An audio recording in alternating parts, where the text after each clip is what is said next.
Welcome to the Balaji Maths classes. Okay.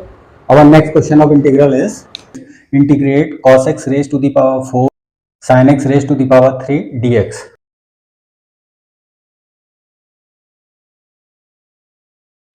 Okay. Now अब हम यहाँ पे देख रहे हैं कि यहाँ पे पावर 4 है, यहाँ पे पावर 3 है. ठीक है.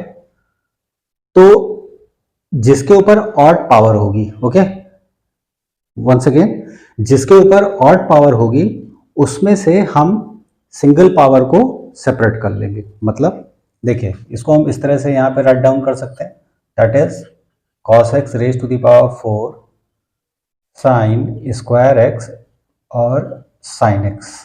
मतलब ये जो 3 पावर थी इसको हमने 2+1 में ब्रेक कर दिया, तो मतलब sin स्क्वायर x सेपरेट आ गया और sin x सेपरेट आ गया. ठीक है. मतलब जो भी ऑड पावर होगी उसको हम स्प्लिट करेंगे. ध्यान दीजिएगा, उसमें से 1 पावर को हम सेपरेट करेंगे. ठीक है.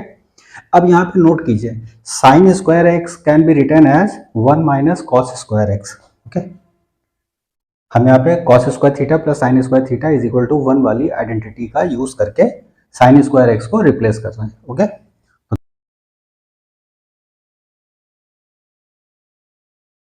That is cos x raise to the power 4 1 minus cos square x into sine x dx. ठीक है. अब देखिए, साइन स्क्वायर x को हमने cos स्क्वायर में रिप्रेजेंट कर दिया. ठीक है.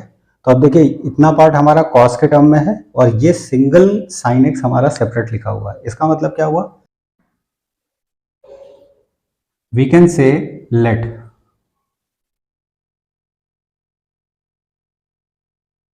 cos x is equal to t. ठीक है.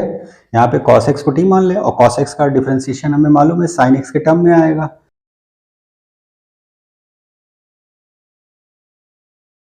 तो इसकी वजह से differentiating both side with respect to we get minus sine x is equal to d t by d x. Now sine x d x can be written as minus d t. ठीक है. अब आप यहाँ पे note कर रहे हैं कि अगर cos x की जगह हम t सब्स्टिट्यूट करेंगे तो sin x dx की जगह हम माइनस डी टी को सब्स्टिट्यूट करेंगे. ओके. तो let us do it. Minus sine हम पहले पुटअप कर दें. cos x की जगह हमने t पुटअप किया तो that is t raise to the power 4, यहाँ पर माइनस टी स्क्वायर, और sin x dx की जगह माइनस, तो माइनस ये पहले आ गया और dt. ठीक है. अब ये इतना बड़ा एक्सप्रेशन हमारा सिंपल एक एल्जेब्रिक फॉर्म में आ गया. ठीक है. तो दैट इज माइनस, और t raise to the power 4 को हम अंदर मल्टीप्लाई कर देंगे तो that is t raise to the power 4 minus t raise to the power 6 dt. ये t raise to the power 4 और 2 आपस में एडअप होकर t raise to the power 6 दे देंगे. ठीक है. Now i is equal to, अब ये माइनस साइन अगर आप अंदर मल्टीप्लाई करना चाहे तो कर लीजिए. ठीक है.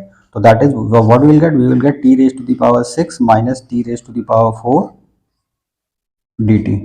ओके. नाउ अब x raise to the power n का पावर रूल लगाकर हम यहाँ पर इंटीग्रेशन को अप्लाई कर देंगे. तो दैट इज